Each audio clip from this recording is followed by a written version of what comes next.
हरियाणा के cyber city Gurugram से है, जहां बीते 24 घंटे में 3136 कोरोना संक्रमण के नए मामले सामने आए हैं। बीते 24 घंटे में 8 मरीजों की गुरुग्राम में कोरोना के संक्रमण से मौत है।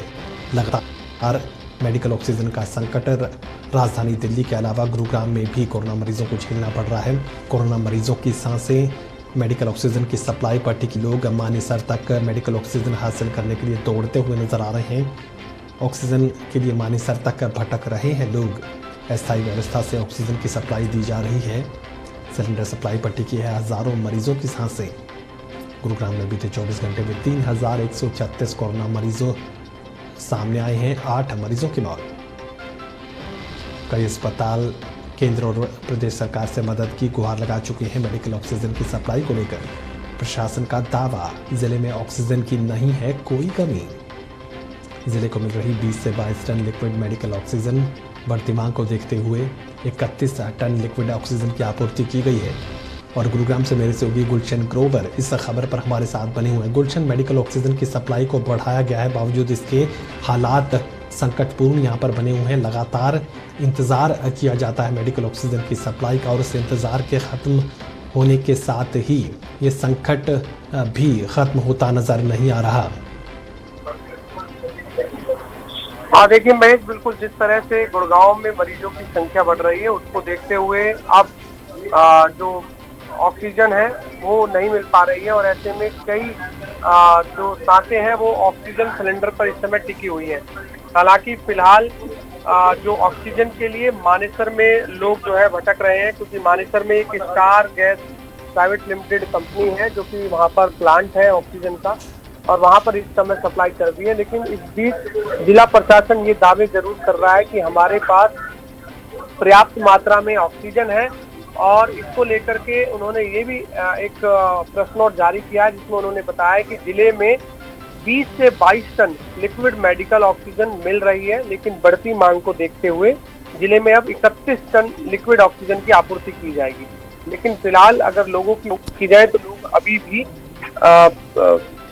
हॉस्पिटल के बाहर जो है ऑक्सीजन के लिए तरस रहे हैं, और कोई ऑटो में ऑक्सीजन लगा करके लेटा हुआ है तो कोई बाहर ही अंतिम सांस छोड़ रहे हैं। इस तरह का नज़ारा गुड़गांव में देखने को मिला है। और ऐसे में अभी 24 घंटे की बात करें तो 3136 मामले सामने आए हैं, जिनमें 8 लोगों की मौत हुई है। तो ये लगातार मामला गुड़गांव में एक भयावह स्थिति इस समय देखने को मिल रही है। हालांकि सरकार की तरफ से, जिला प्रशासन गुड़गांव की तरफ से अभी गुड़गांव में एक 40 बेड का और ऑक्सीजन रूम बनाया गया है, जहां पर जो कि कोरोना पेशेंट है जिनको ऑक्सीजन की जरूरत है वो यहाँ पर उन्हें लाया जाएगा। लेकिन फिलहाल ऑक्सीजन अगर की बात करें तो जो प्राइवेट हॉस्पिटल है, छोटे हॉस्पिटल, क्योंकि गुड़गांव में 31 हॉस्पिटल हैं जिन्हें कोविड निर्धारित किया हुआ है, जहां पर कोविड मरीजों का इलाज चल रहा है। लेकिन ऐसा नहीं है कि बड़े हॉस्पिटल में ही इस तरह का नज़ारा देखने को मिल रहा है, क्योंकि बड़े हॉस्पिटल वाले लगातार ट्वीट के माध्यम से अपनी गुहार लगा लेते हैं, लेकिन छोटे हॉस्पिटल में भी इस समय ऑक्सीजन नहीं है, और वो इस समय कोरोना के मरीजों को लेने के लिए भी तैयार नहीं है, क्योंकि उनका यही कहना है कि हमारे पास ऑक्सीजन नहीं है। यदि आप ऑक्सीजन मुहैया करा देते हैं तो हम आपके पेशेंट को एडमिट करने के लिए तैयार है। तो इस तरह की स्थिति इस समय गुड़गांव में देखने को दिख रही है। जी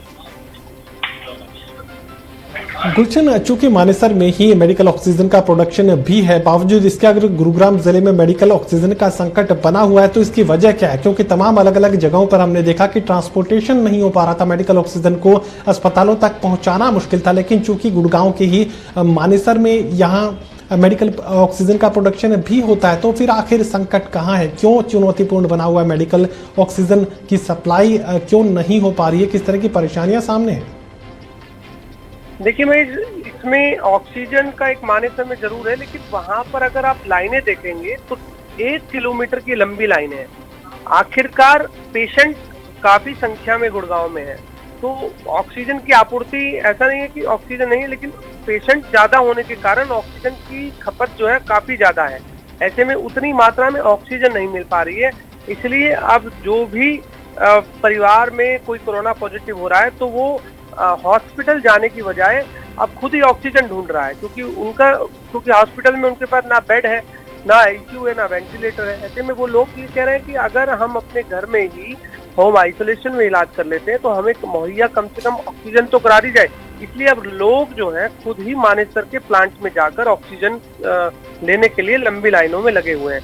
ये नज़ारा कल भी देखा गया और आज सुबह से देखा गया और कल रात को भी देखा गया। कल रात तक लगभग 12-1 बजे चलिए गुलशन, इस पूरी जानकारी के लिए आपका शुक्रिया। मेरे सहयोगी गुरुग्राम से गुलशन ग्रोवर ये जानकारी दे रहे हैं कि मेडिकल ऑक्सीजन भले ही मानेसर में वहां तैयार की जा रही है, लेकिन मेडिकल ऑक्सीजन हासिल करने वालों की कतारें यहाँ 1 किलोमीटर तक देखी जा सकती हैं। ऐसे में मेडिकल ऑक्सीजन की ज़बरदस्त मांग यहाँ बनी हुई है। मानेसर में प्लांट होने के बावजूद मेडिकल ऑक्सीजन का संकट गुरुग्राम जिले में लगातार बना हुआ है। प्रशासन के दावे हालांकि मेडिकल ऑक्सीजन के पूरे कोटे को सुनिश्चित करने के, और दावा ये भी किया जा रहा है कि पहले से ज़्यादा मेडिकल ऑक्सीजन इस वक्त गुरुग्राम के अस्पतालों में पहुँचाई जा रही है।